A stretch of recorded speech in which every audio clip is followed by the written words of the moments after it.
Well, starting to work on the hood of the 72 convertible. Uh, this is another one of the really great finds from this car being nothing like it was described.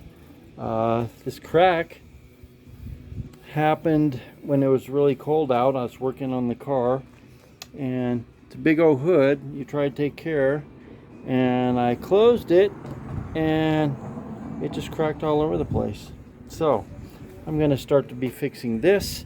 As you can see, I was fiddle farting around trying to match this paint, which couldn't even get close, so I had to go to a professional to get the right color mixed up. So I've got paint to match.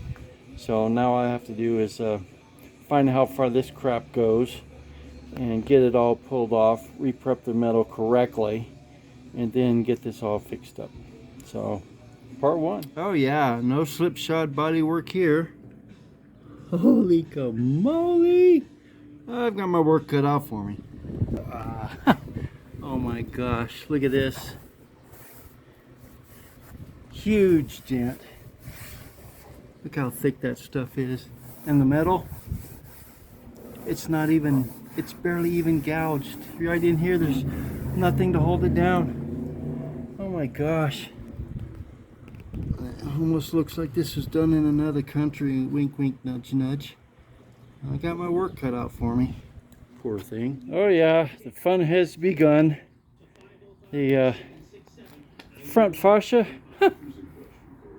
two nuts holding it on. The rest were broken off. Just amazing. Old cars. Well, all right, I got it down to the smooth. God, I think somebody might have gotten pissed off at this guy at one time. This is just beat in. I don't know how else in the world it could not, but cars this old, you never know. Looks like little patches put in there. But yeah, next got to pull all this crap out. So the fun is never ending here.